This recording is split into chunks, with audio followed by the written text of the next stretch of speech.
That's so bad. I hate it so much. Anyway, we've started this recording off on such a high note.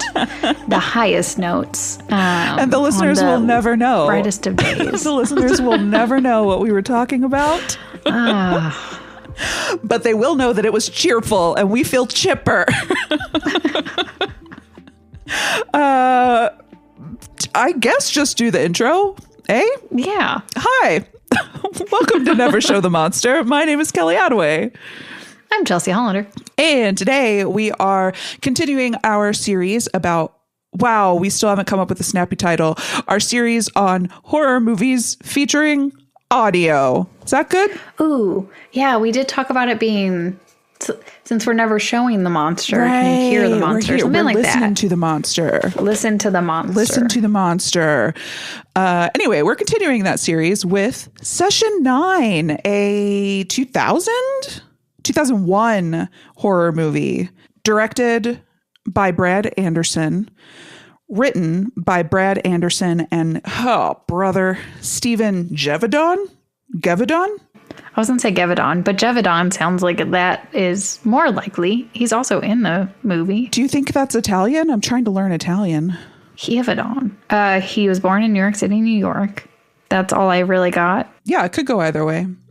He did also write War of the Worlds. That's not true. He wrote the screenplay for the 2005 version. Is it the 2005 one? Wow, good for him. That's the one with Tom Cruise, right? Uh-huh. Is he in it? Yeah, he plays a guy mowing. Oh. Anywho.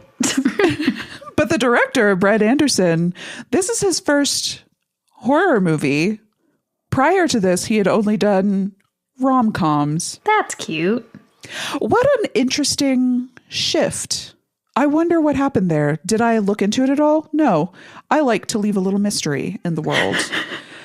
But doesn't everyone want to do at least one horror? Yeah. Yeah, in my opinion, yes.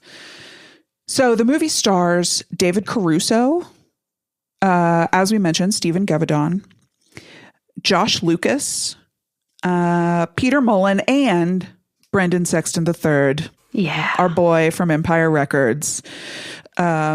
He is hard to recognize from his IMDb photo, but he is very recognizable exactly the same in the movie. Yeah. In Session 9, he's just like taller. I think he was Warren in the movie. I think he was Warren. He just played Warren. Yeah. And I read that the director had him in mind for the character. And I was like, yeah, it's because he saw Empire Records. Because he saw Empire Records. Oh, gosh. For the listeners, if you haven't seen this movie, and I don't think many people have, I think that this is sort of a cult classic of a movie. This is about a group of asbestos abatement dudes who, was that good?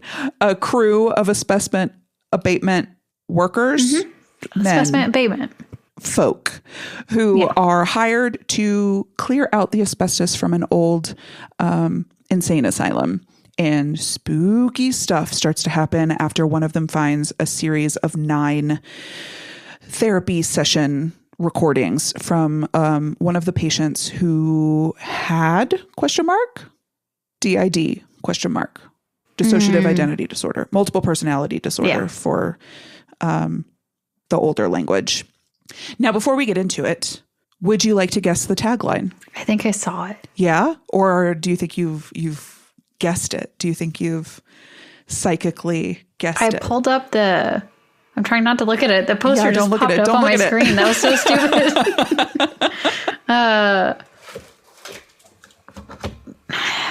I'm going to say it because I don't want to lie about. Yeah. Is it This Is the Place or Fear Has a Place or a place? You did see it. Fear is a place.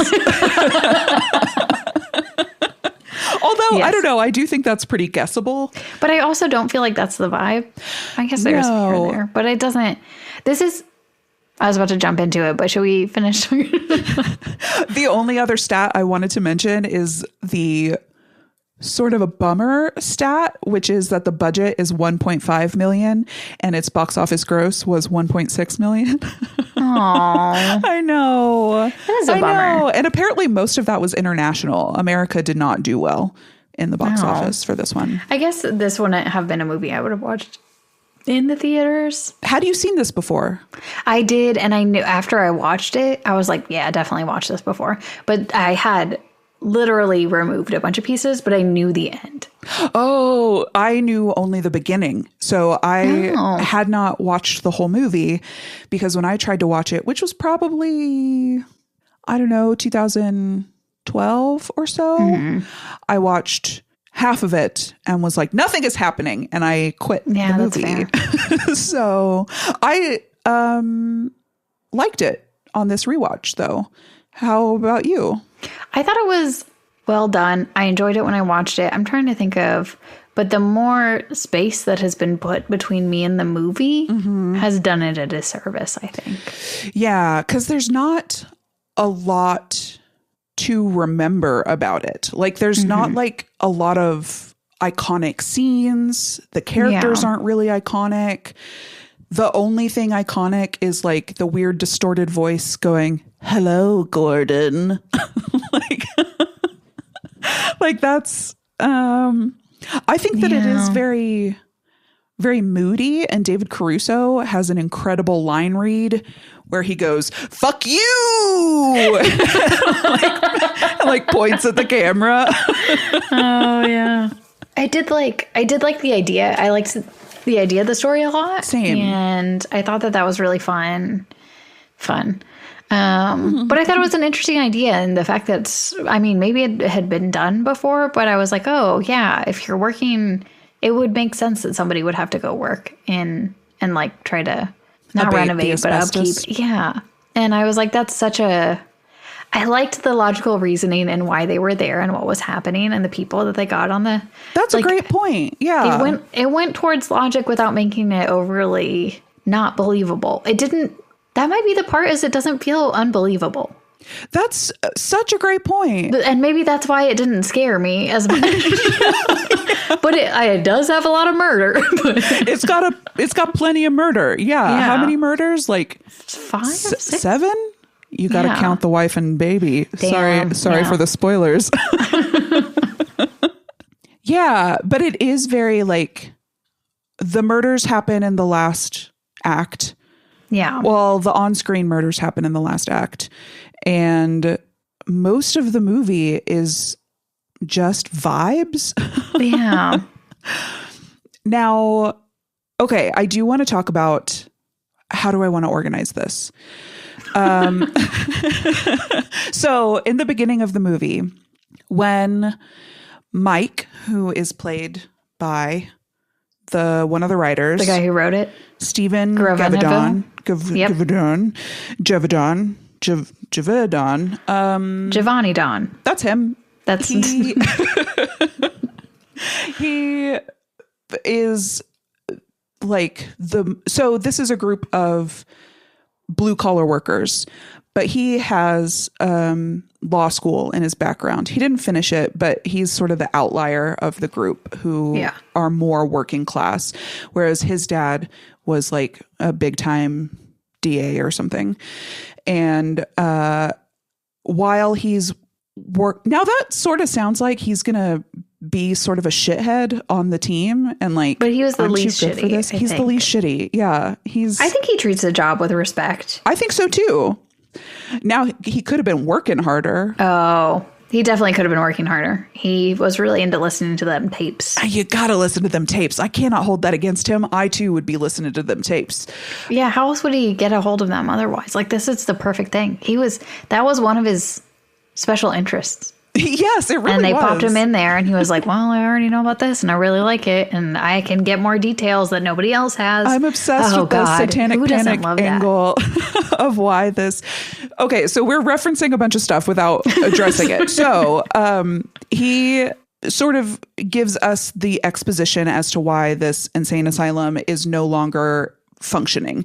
So partly it was Reagan defunding it. Am I right? Yeah, for sure. mostly. They didn't say that. They didn't address that in the movie, but I was like, we're leaving out a big factor here.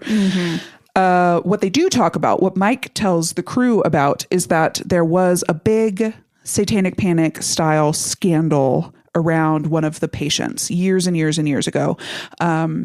It was based on some true stories where people had implanted memories, basically, like fabricated memories about ritual abuse. And, well, I can just leave it there. We don't need to get into the gritty details. That never happened. Usually inflicted upon them. Usually it's a child who is saying that their parents or other relatives or their teachers or their babysitters, whoever, adults in their life, are inflicting abuse upon them in some sort of ritual way, often involving like cannibalism or forced birth or forced abortions. And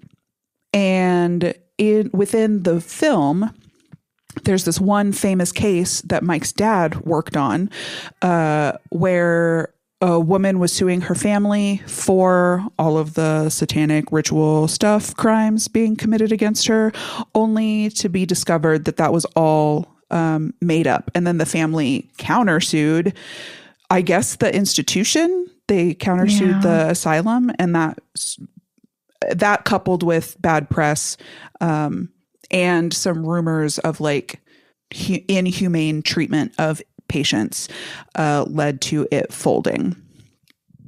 Now, in the basement of Danvers, it's called Danvers in the movie too, right? That's what it's also called in real life. Both. Yeah, it's definitely Danvers in real life, but I think that's what it is in the movie too. In it. Maybe it's just nameless in the movie.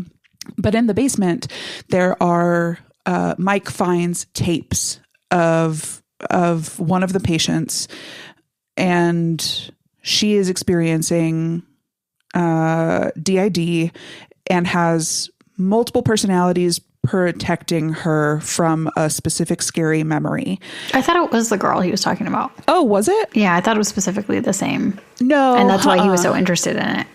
No, because the one that caused the place to fold was like rapes and cannibalism and abortions. And Mary Hobbs, who is the tapes he's listening to, she killed her family.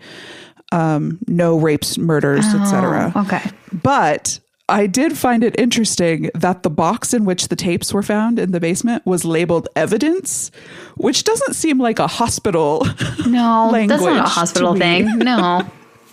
Evidence of a mental illness? Yeah, it is evidence of a mental illness for sure. And also potentially of a possession.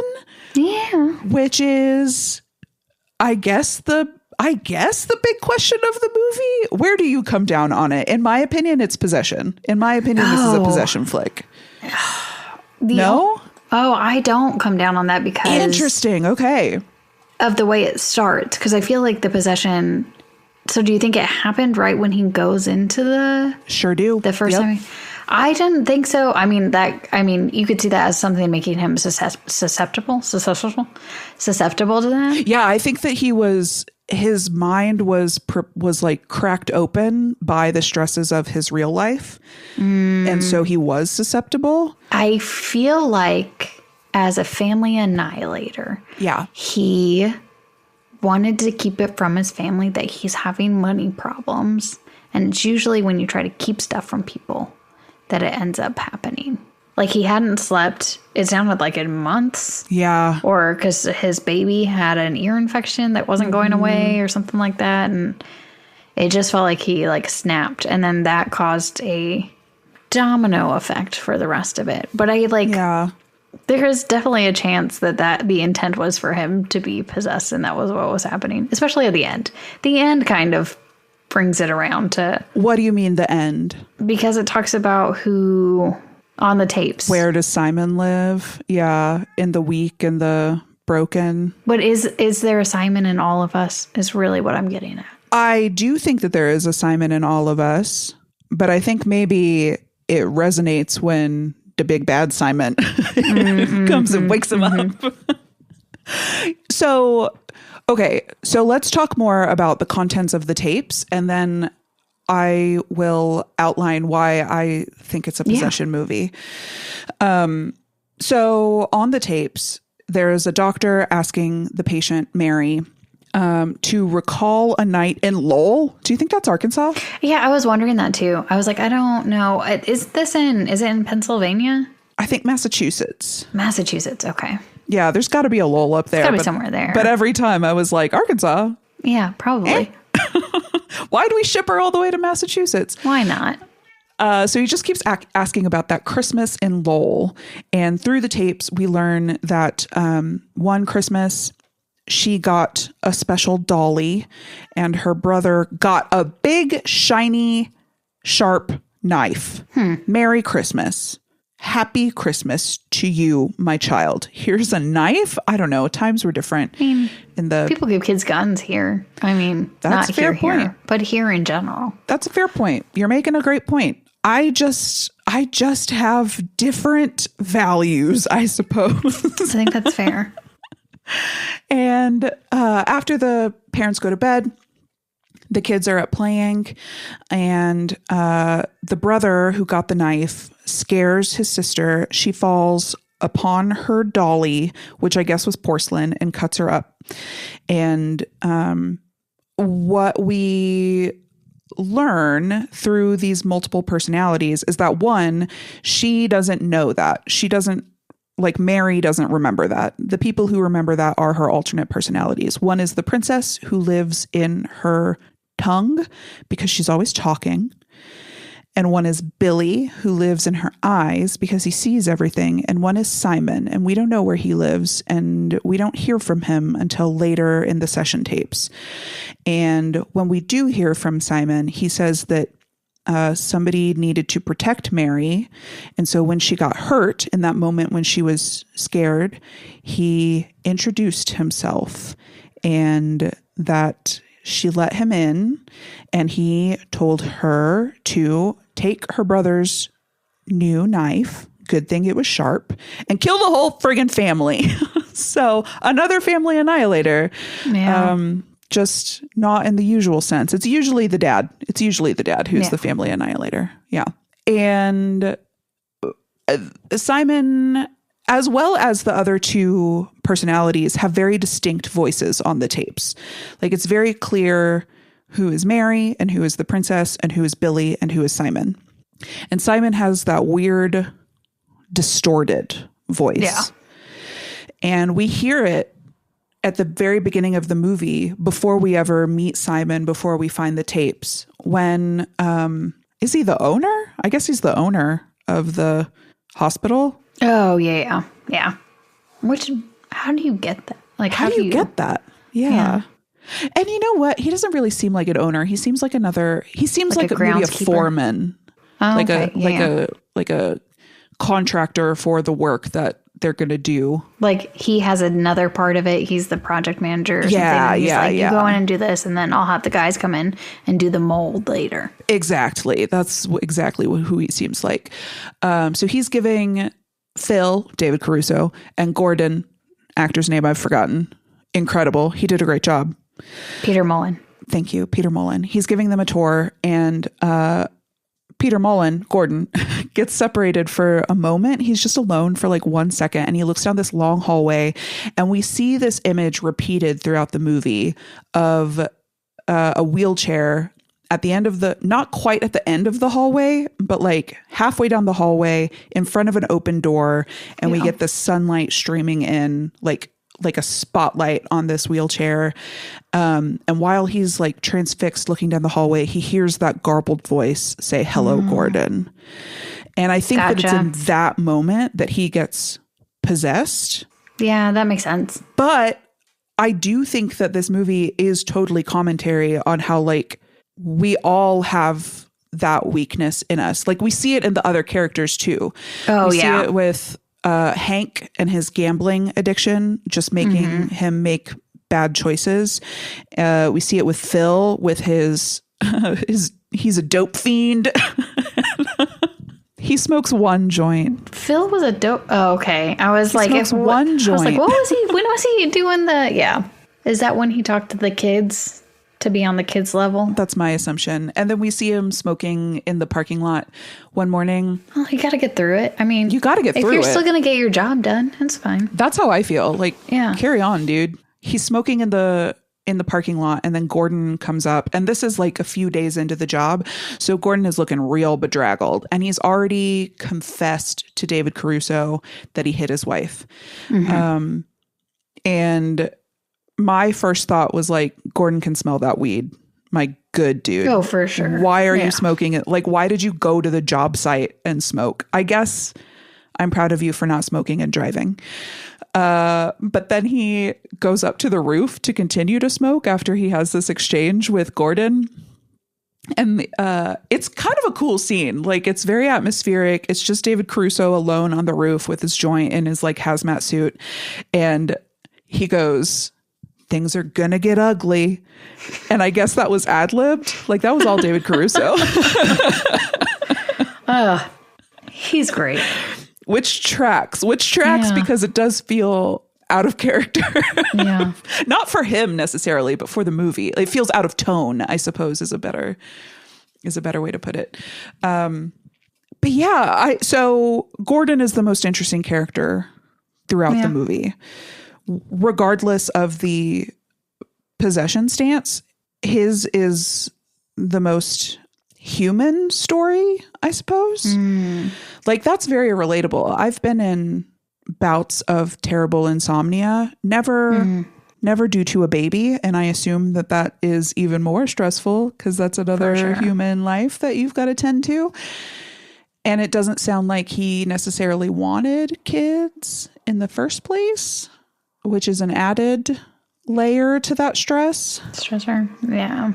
Yeah. You're using your criminal minds speak. You're making a great case for him not being possessed. The unsub hadn't both can be slept true.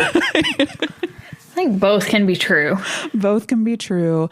But, I love that we came down on different sides there, because while I was reading about the movie, so many people were like, oh, I didn't realize until I had watched the movie so many times that this could be a possession movie. And I was like, oh, wow, it was a possession movie to me from the beginning.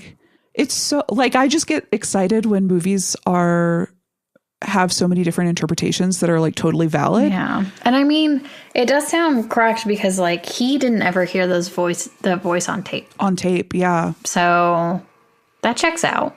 But maybe that's also like, I mean, like your question, don't we all have a little Simon in us? Like, maybe that's just how it's portrayed in the movie. This like niggling thought that's evil in us. Yeah. Whether or not it's an external capital E evil or just like people are fragile and contain multitudes. It did have a very strong display of what I would consider toxic masculinity. Yeah. And like Gordon is a big display of that because he is holding all of this in, not talking to his family about it, not trying to like come up with options on how to get out of the scenario that you're in, or try to reach out to your friends to be like, can somebody watch this baby for like 2 days so I can sleep? Instead, he gets himself into a job because he's trying to provide for his family because he feels the pressure. So like you can feel the pressure on Gordon throughout this movie. And it's just like, it made me so sad for him because it felt like he's in a place that I see as completely fixable.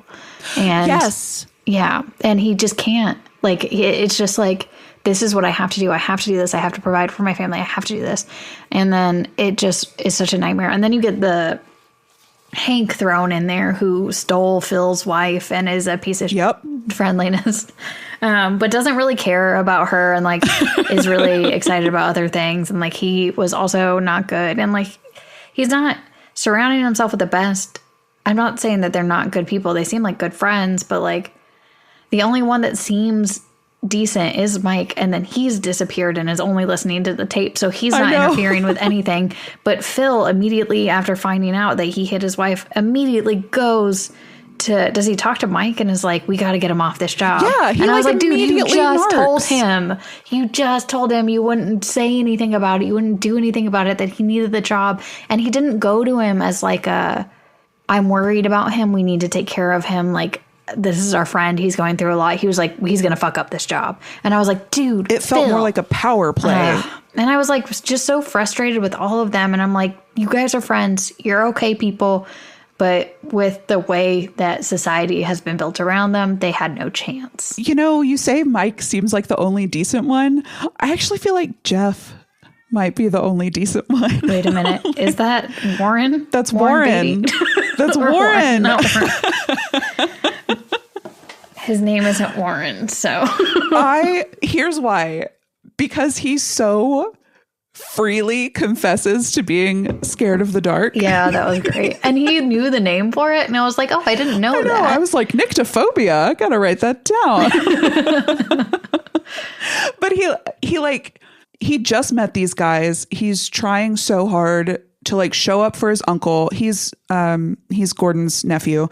He's trying so hard to show up for his uncle, but he like is very quick to, which I guess is partly cowardice, but he's very quick to confess to being scared of the dark. So he can't go down to the tunnels to see to the generator. And it's not even a lie to get out of it. It's not even a lie. He's just scared. He's just scared. and that's also convenient for the plot because it means that Mike has to go down to the basement and find the tapes. Because everything feels very logical in this. And I'm like, it really does. And I appreciate a movie that is logical and it doesn't like, I mean, there are definitely some parts, but that was the part about him being like all that pressure, like that all seemed logical to me. Like there was just, I don't know. It didn't feel off. It didn't feel wrong. It didn't feel like it was a story outside of something. Agreed. It never felt like contrived. It never felt like, oh, that's convenient. It felt very believable. It felt very realistic. It felt, and Peter Mullen? Yeah. Yes. Nice. His performance is truly incredible in this. Yeah. Like the facial expressions he makes when he's so sad and just wants to go home to his wife and baby, whether or not he fully appreciates that they're dead, that he killed them, like that, just his facial expressions and his posture, like the posture for sure. He conveyed that desperation so thoroughly. Like that's almost the most moving part of the movie. Like it's not the horror that is so affecting about this movie. It's like it's that realistic performance of that desperation. And like even Jeff, this punk teenager who's never had a real job before, who's here doing asbestos work for his uncle, who's trying to help out his uncle, is the only one who like comes out to him and speaks to him like a person and is like, hey, I just want you to know that I'm going to bust my ass for you. And like, I got the pictures from your daughter's christening. She looks pissed. Like he's making jokes and like talking to him like a person rather than rather than the job being the focus. Phil does ask about him at the very start of the movie. Like, I think the first lines of the movie are Phil asking, like, you look tired, man. But it doesn't go much deeper than that. Like, and I think that goes back to your toxic masculinity point. Like, that's very... You can't go deeper than that. Except, like, you can tell that Phil does care about him. Absolutely. And, like, it seems like he's his best friend. And until that part where he turns and he's like, he's going to lose this job for us. And I was like, Phil, no, we were bros. We were bros, man. And I'm like, you don't need to hide that he hit his wife like that. You can be concerned and do something about that. But that's 100%. Not that's not how we're addressing this. Handle it with a little more care. Yeah. Handle it with a little more care. So to go back to the spooky aspects of it, this is going to tie back to this specifically, but it might seem like a long walk. So at the beginning of the movie, when Jeff has nyctophobia and Mike goes down to the basement to find the tapes or to turn the generator back on. Mm-hmm. He finds the tapes in part because he hangs a light up on like a wire. Oh, yeah. And the light sort of glows. Like he turns his back and the light sort of flickers to get his attention, which reveals this box labeled evidence. So it does feel supernatural like to something me in trying that to moment. push them. Yeah, I agree. And then when he cuts open the box, there's like a ripple through the grounds. Place. Like Gordon cuts his finger, and I don't know. We see like a couple of the men react in a moment, like with small injuries. So it's almost like. Well, it made me think of Undertone and how the demon was trapped in those recordings. Because I was like, is Simon trapped in that box? The box? Yeah. And like all he can do is say like, hello, Gordon, in a spooky voice from the hallway and like make a light flicker. But you've got to cut the packing tape off the box for him to be freed. Ooh. I don't know. Speaking of, I thought this just came to me as a theory. I don't think it's real. Okay. But I'm going to voice it. I'm excited. Did each character represent a different part of the identity? Ooh. Okay, let's think. So we had Mary and the princess and Billy and Simon. I think the princess is Phil. I feel like Phil talks a lot. Man, Phil does talk a lot. But so does Mike. So I think Mike is probably supposed to be like the doctor. So then Phil would be princess. Billy would be... Oh, who's the one who sees everything? Jeff? Yeah. Because he sees Hank. He sees Hank first. Yeah. Mm-hmm. And then Gordon, I guess, is Simon. Yeah, and who's Hank? The brother. That's fair. He gives him the weapon. Hank had the weapon. Yeah. Oh, shit, like we did theory. It, dude. Good job, dog. Damn. But yeah. Oh, and you know, there's that line. Did we get Jeff wrong? There's that line where Mike chastises Jeff for not wearing his mask. And he's like, put your mask on, princess. And Jeff goes, I'm not your princess. Uh-oh. Huh. Whoa. Now I'm going to have to rewatch it and think about that while I'm watching it. Damn. Me too. I think this might be one of those movies. I did buy the movie. I didn't rent it. I did purchase it, right? It was for a purchase, right? Yes. Did you rent it? I did twice, and now I'm going to have to do it a third time, so I should have just friggin' bought it. I was like, I might want to watch it again before we meet. So then I was like, I'll just go ahead and buy it. Yeah, that would have been smart. I can't imagine this is an expensive movie. It was probably $6 or something. I think it was like $2 more to purchase it. Dang it. I'll buy it this time. Good call. Then I'll never watch it again. Yeah, that's fair. Yeah, ain't that the way? So, did you learn anything about the alternate ending to this movie? No, I didn't know there was one. Oh, it's bad. It's did you not see a good... it? Did you watch it? Or did you? I saw clips of it in somebody else's video about it and read about it. So at the beginning of the movie, when Gordon and Phil are waiting outside the hospital, they meet like a security guard. Mm-hmm. And he's talking about how a lot of homeless people break in. And that's like he's guarding the hospital against people trying to get in rather than trying to get out. Mm-hmm. And so in a cut of the movie, I believe the original cut of the movie, there are scenes throughout of like a homeless woman lurking in the halls. Oh. And then at the very end of the movie, like one of the last things we see, I guess the last thing we see in the cut of the movie that we watched is Gordon in the room where he's pasted all of his like scrapbook on the wall, and he's holding up his broken phone to his ear, and he's talking to his dead wife, begging to see her and his daughter. And in the film that we saw, then it sort of fades out to like an overhead shot of the city, and we hear the doctor from session 9 asking Simon, and where do you live, Simon? And he says, I live in the weak and the broken or whatever. Film ends. In this original cut, it's Gordon on the phone with the broken phone talking to his dead wife. And the homeless woman that we've seen throughout the movie comes in and kills him. Oh. And everyone was confused. They thought that she was Mary and not just like some random person. Woman. But that's like deeply unsatisfying, right? Yeah. To like, and like, what do you take from that? Like, is Simon also possessing her, or was this not possession at all? Is this just about humans hurting other humans, which is also horror, clearly.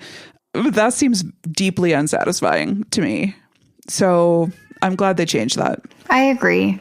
I mean, I don't know if it like peppered in more plot with the lady, but like that doesn't feel logical, and that's what I've been complimenting this movie on so much. Yeah, I'm glad they dropped it. I think that this is just throwing in a character at the end to do a murder who you've just sort of seen like peeking around doorways, or like, unless you find out that she's the one who murdered everybody and he thought he murdered everybody, but he didn't actually murder everybody. Damn, that'd have been crazy. She murdered everyone, but then he hasn't been sleeping and he's losing his shit. So he convinced himself that he did it, because the entire movie's about convincing yourself. Poor Gordon. So that would have been a sympathetic ending for that. But that's the only logical one I could think for that, because otherwise it just seems, that doesn't make sense. And I'm glad that they didn't keep on with that one. Apparently there were some weird experiences on set. It makes sense. It is. I also tried to see if there is a Ghost Adventures there, but not a Ghost Hunters, so I didn't watch it. Yeah, I'm not watching Ghost Adventures. No, thank you can't make me. Mm-mm. You can't make me. I feel like we tried it once and immediately we're like, no. Yeah. What are they doing? Ghost Bros. What's Ghost happening? Bros. No thanks. Did you hear though? I don't remember enough of this to bring it up, but I'm going to. Okay, so good. one of the Ghost Adventures boys, I'm using the word boy. He's a boy. Mm-hmm. His wife tried to hire someone to kill him.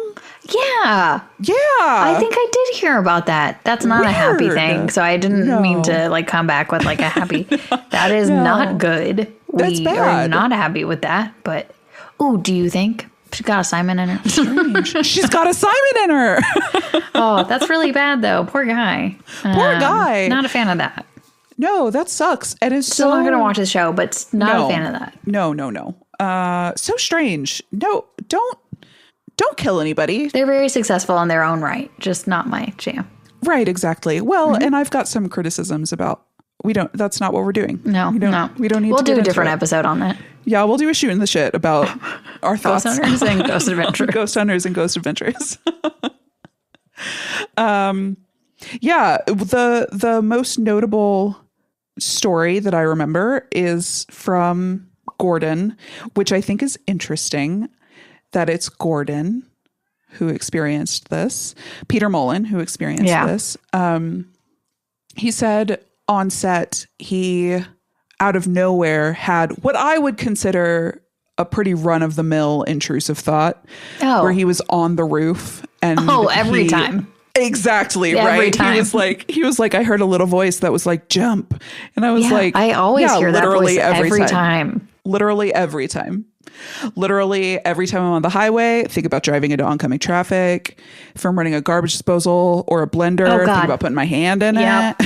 Yeah. Every time I'm knitting, which is literally every day, think about ice picking myself in the eye. Like, these are just... That's normal. I'm sorry that you experienced your first intrusive thought in such a scary place. That is spooky scary, but like, that's normal, dog. Yeah. Has he never been to a bridge? The Grand Canyon? Come on, man. Well, when I went to the Grand Canyon, it was full of fog. And I couldn't see shit. So that's probably when he went to. So if I can figure out how, I'll post a photo in the description. It's infuriating. Grand Canyon's a scam. Scam canyons, I like to call it. That's what I like to call it. But yeah, this is a real place. Yeah, I looked up stuff about it. Kind of. what it is now. Yeah, it's been demolished at this point. They still they rebuilt the main front area, and now it's an apartment complex. Which I would love to hear stories about that. Like, I would. Well, it's an apartment complex, but they like knocked everything down, and it's a normal apartment complex. This is like a new. Still, do you think that's haunted? Do you think that they moved the headstones but didn't move the bodies? Because there was a graveyard on site. That wasn't just for the movie. I did drop down in Google and just like travel around it and stared at it because I was and I was like, honestly, it looks like kind of a cute place to live. Yay. They looked like they were pretty much at capacity, and the main building still looked really nice. But I'm so bummed, and I like know this isn't a good thing, and the asbestos abatement makes sense that it's the reason we don't go into these places. But buildings like that are so cool. They're so cool, and they could be so good, and like that they can have like, I'm such a proponent of having like community spaces, and those buildings like feel like they could foster community if they weren't used for scary things. But like to have rooms, and then to also have a bunch of community rooms, and to have your own like big movie theater and big cafeteria and like areas that you could be around each other and be together. I feel like that is a positive thing. So I kind of wish, I mean, it's not great that I don't want like every former asylum to be turned into like a community or like an old folks home. I'd do that. I don't know if that's what they call them. Retirement community. Yeah. I mean, I've been calling it a mental asylum, an insane asylum. I know that's not correct. We don't say that anymore. Yeah, no, that's a wonderful idea. That had never even crossed my mind, because you always hear about like the old insane asylum got bought, and now they do like a pop-up Halloween event every year, which feels really disrespectful. Yeah. But I think that like finding new life in it makes more sense, and is like better to do like something a with beautiful idea. And it's also I don't know, reduce, reuse, recycle. Like, yes, we've got to do the asbestos abatement, the mold abatement, the mold mitigation, probably drug mitigation. There's a lot of things that need to be done. Lead paint, probably got to get rid of that. Yeah, there's a lot probably that needs to be updated about those. So it might not be worth saving, but like we have destroyed everything in this country that is old and beautiful. And like, if there's stuff that's still there, can we try to find a way around it? I don't know. Like I whenever they were talking about and like looking at the pictures of it being like the bat wings that he talked about, like that was so cool. And I was like, that's so much space. There's so many rooms. That's so huge. And then now it's just like one tiny building and then a bunch of crazy, like I would say look it up on Google Maps. It's kind of bonkers. Yeah, that's cool. It never even crossed my mind to look it up on Google Maps. But those aerial shots of it looking like bat wings, we like don't make buildings like that anymore. No. The most recent one I can think of is the Denver International Airport, which looks like a goddamn swastika. So I was gonna say they're usually a bunch of metal and glass and or weird plasticky stuff. They just don't make them. Ooh.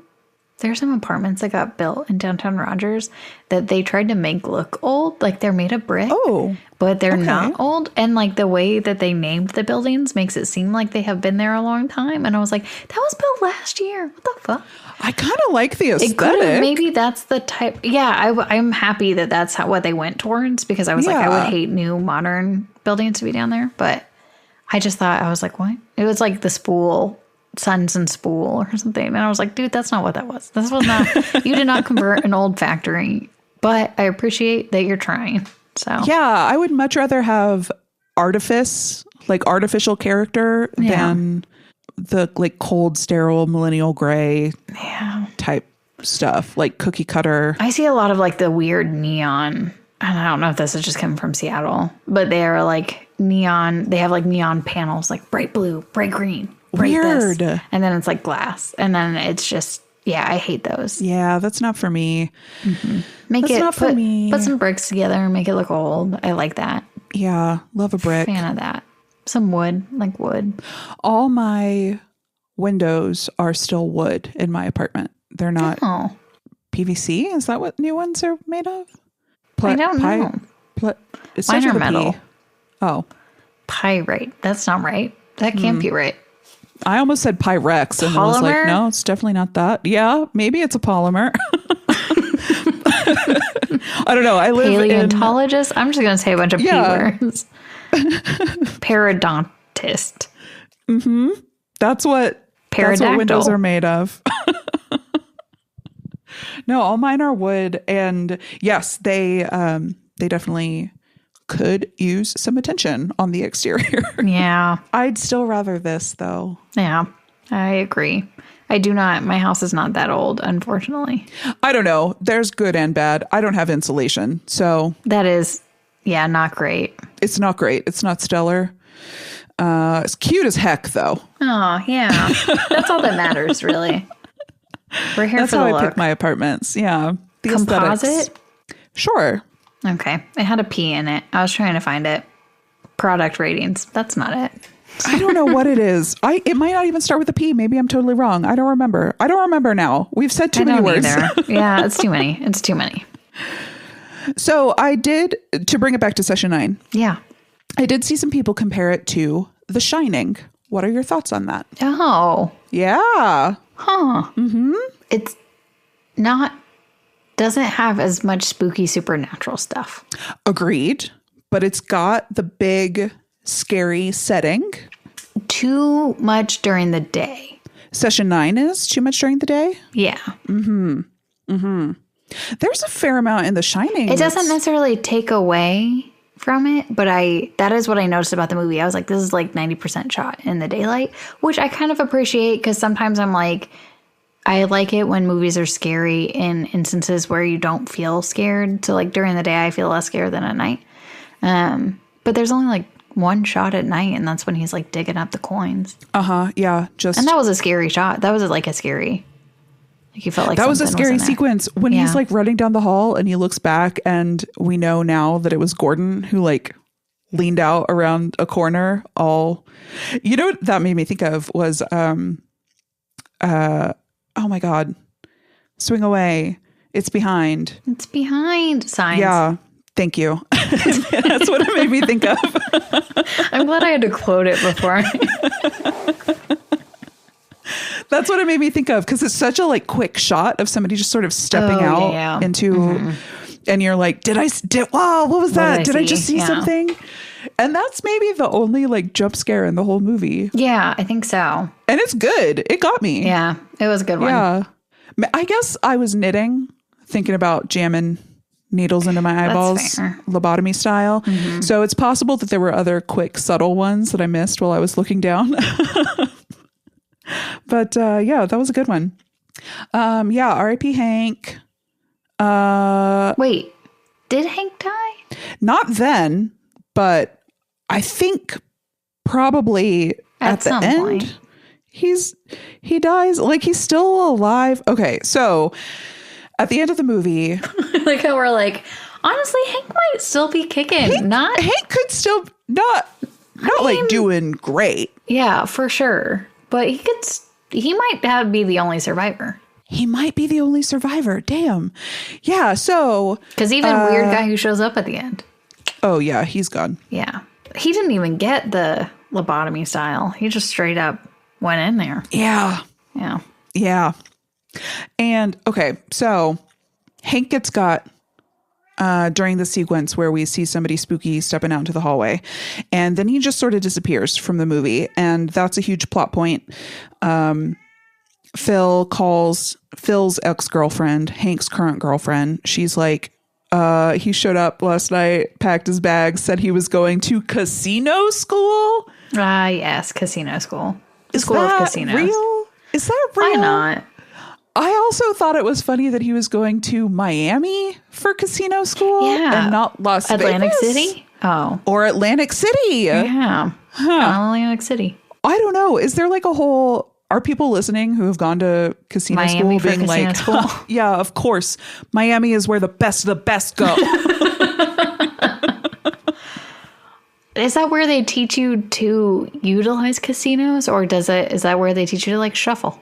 Was he like, I'm going to hit it big by finally getting training? Yes. So he tells a little story in the movie about a friend of his who worked at a casino who hit it big because somebody won and tipped him out. Wow. So that's what he doesn't wants even to want do? to win by gambling. He wants to like win ingratiate in himself. proximity? Yeah. Yeah. He wants to like catch the drift of somebody who won. I appreciate that. I don't blame him for that. That's a good way to go. I mean, that goes back to your point about realism. Like, that is very like practical. It's a very like like, I'm gonna win it big. No, I might be around somebody who might win it big. Yeah. That really widens my odds, guys. And if it happens enough with like little ones, it still adds up. Like cumulatively, that's still pretty good. Yep. So well thought out. Yeah. So the reason that he thinks that he hit it big is because, sort of like a slot machine, he digs out a brick in the wall and all of these ancient coins come tumbling out, presumably from like the on-site crematory. Yeah. And in all of this is also an ice pick, which was used in lobotomies. So he's keeping that, like he's going to fence all this to get real money to casino and school. To go to casino school. Mm-hmm. But he finds a jar of peanut butter in the hallway, and that alerts him to something being afoot. And starts hearing noises, and he's being followed, and we just see like him scream, and it cuts to the next morning and he's not there at work. We later find out that ice pick that he found has been driven into his eyeball, lobotomy style, and he's still alive. It's been days. It's been like 3 days and he's still alive. I feel like he's eating that peanut butter. Oh, maybe. Yeah. Good for him. Keep your calories up. Yeah. It's got protein. Peanut butter is good for that, right? I think so, probably. Yeah. It's got protein. It's got fat. It's got carbs. And it's calorically dense. Perfect. So if that's all you've got, yeah, it's got to have carbs. Because it was Jif. It's got so much sugar. Yeah. Yeah. So it fits all your macros. It's good. Probably not in a good ratio, but. No. I'm also not convinced. I'm just imagining him like scooping out peanut butter with two fingers. The fact that you even thought he would scoop it out, I just thought he was straight up putting it in just up to his mouth and whatever got, you know? You just have such a small window of success. So we see him again at the end of the movie. He was talking, so at least he still had not really saying. I can't remember what he was saying. He was saying what are you doing here? Over and over again. Because that was the last thing he said. I think so. Yeah.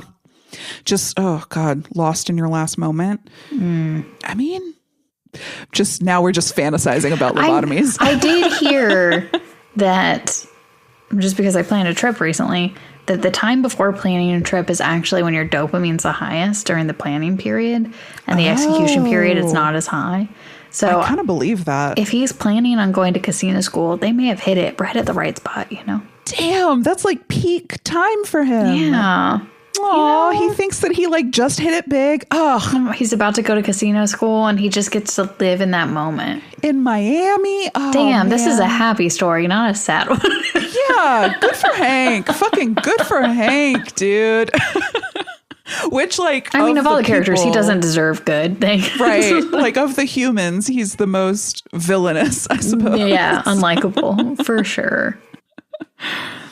Hey, where do we know him from? He's played by Josh Lucas. Sweet Home Alabama. Sorry, he's in a lot of stuff. Yeah, I think that's how I know him, though. I think you're right. Yeah, that's the big one. Yeah. He's kind of like Matthew McConaughey, but not. You know what I mean? The poor man's Matthew McConaughey. Yeah. Mm-hmm. Yeah. Mm-hmm. Yeah. Well, until he goes to casino school. Yeah, then he's going to be the rich man's. Yeah. So, at the end of the movie, we find him.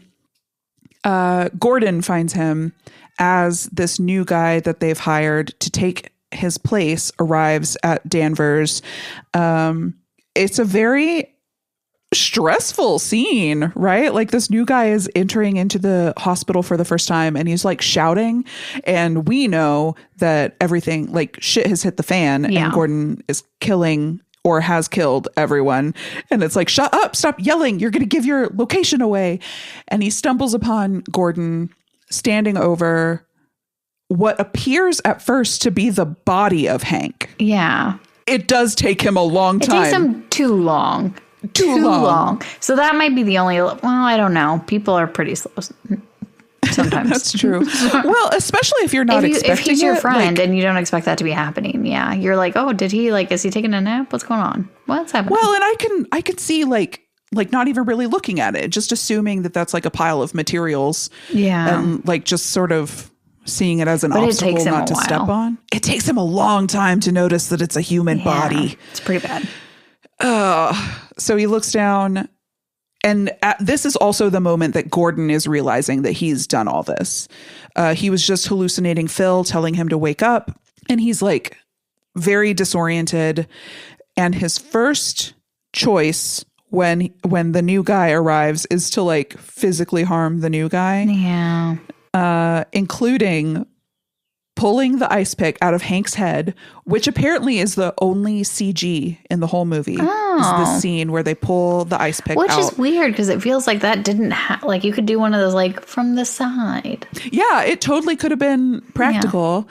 Yeah. But I just thought it was interesting that when they filmed it, Josh Lucas like literally picked up his head to imitate it being pulled out of his face. And Gordon kills this guy who just showed up. He wasn't even part of it. That's so not fair. No. That's not fair. Poor guy. So I watched this movie twice leading up to this record. And the first time I watched it, there's that striking moment right after Gordon has attacked the newcomer, and the newcomer is like dying off screen. Yeah. And it's just a close-up shot of Gordon's face. And I thought that it was Gordon's hand up near his face. I think it's the guy he's killing.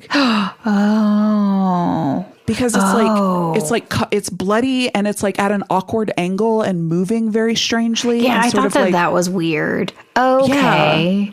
Yeah. Ooh. Yeah. So the second time through, I was like, I think that's the victim's hand, like, ooh, like tugging at Gordon's face. Yeah, weird, right? Yeah. I don't know. I do think watch this again. I liked it more the second time. And now I own it, so. And now you own it. I'm gonna own it. I'm interested in watching it a third time with some of your thoughts percolating in my mind while I do so. Because I think that you brought such interesting, like the family annihilator angle.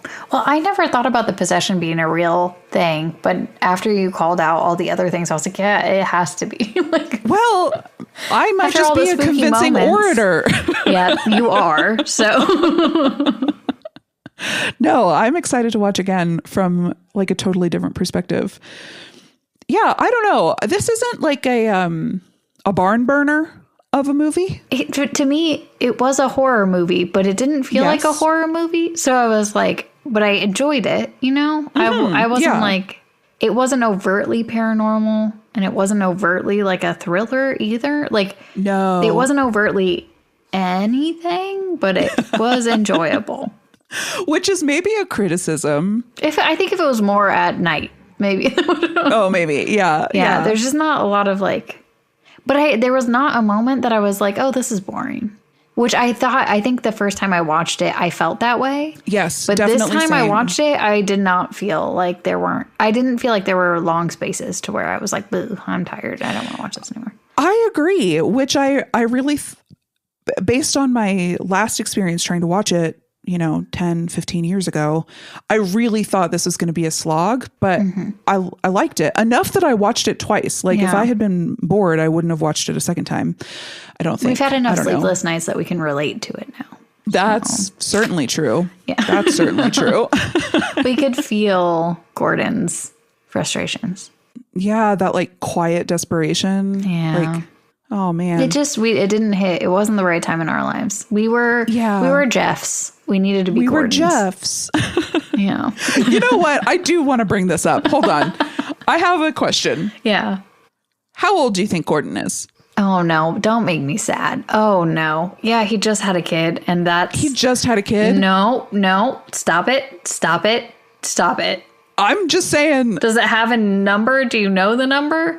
I do not know the number. God. Is he in his 20s? Is he in his 20s? There's no way. There's no way. Well, I'm asking you for a guess. He looks like he's in his 50s. Younger. That's scary.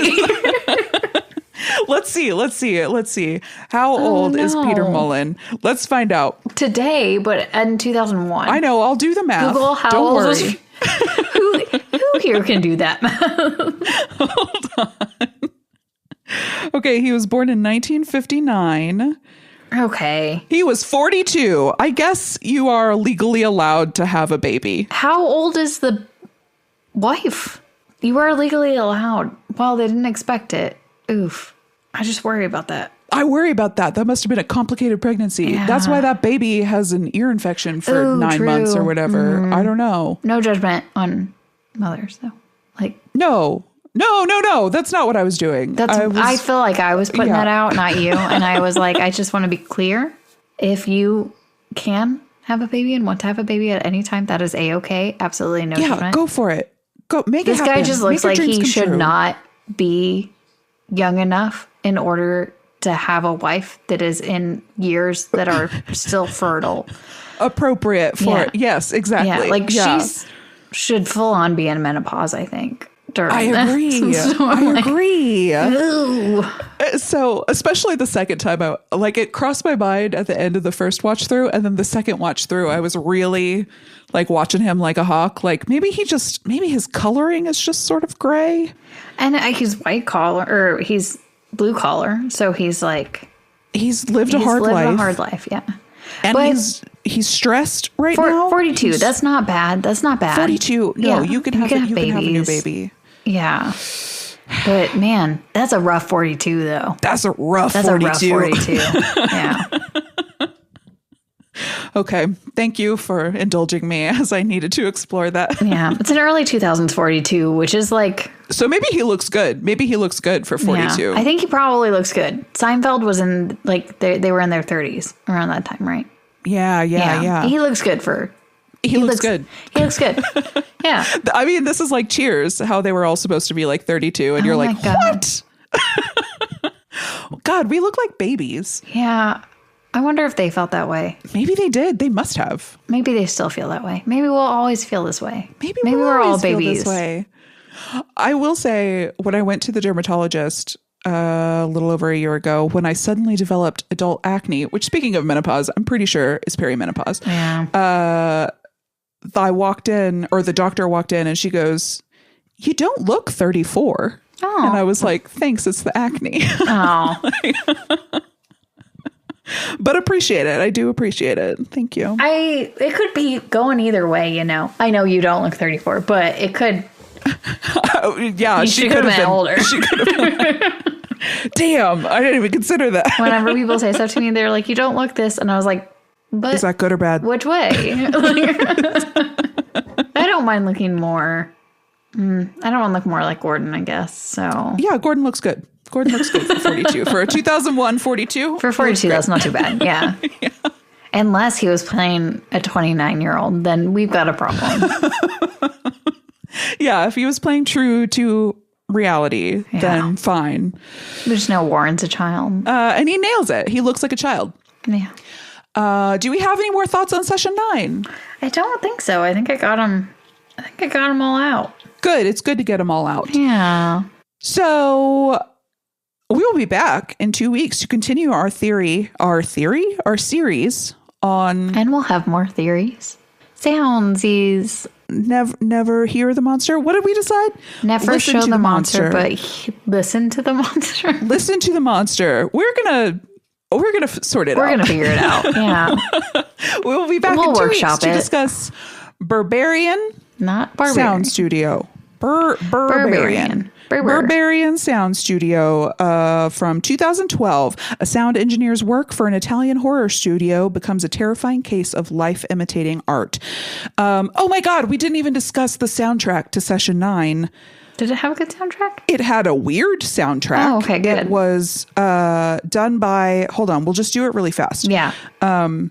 It's called like Golden, the band who did it. It was all like Climax Golden Twins, who are an experimental band, which if you like listen to it when you watch the movie again, it's very sparse. It's very atmospheric and it's very strange. Okay. So I wouldn't really describe it as a score. Okay. And it's certainly not a soundtrack in that there aren't like radio songs. Mm-hmm. So it's somewhere in between. I think that the only like song, like traditional song plays over the credits, and everything else is very experimental.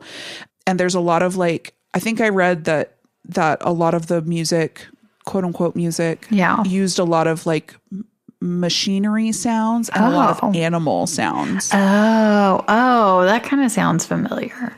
Yeah, like there are a couple scenes of the generator squealing that sound both like human and animal and machine all at once. Yeah, so the soundtrack was very interesting. I'm gonna listen to it like on its own because I bet that's a weird experience. But okay, now we're done with session 9. In 2 weeks, we'll be back for Barbarian Sound Studio. And in the meantime, if you missed us in the off weeks, you can find us over at our other podcast called Debut Buddies with friend of the show, Nate Regolia.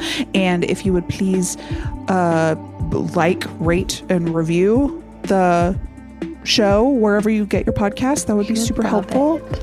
Yeah. 5 stars, please. And you can follow us on social media, No Show Monster. You can email us, noshowmonster@gmail.com. And we will see you in 2 weeks. Happy spookies. Happy spookies.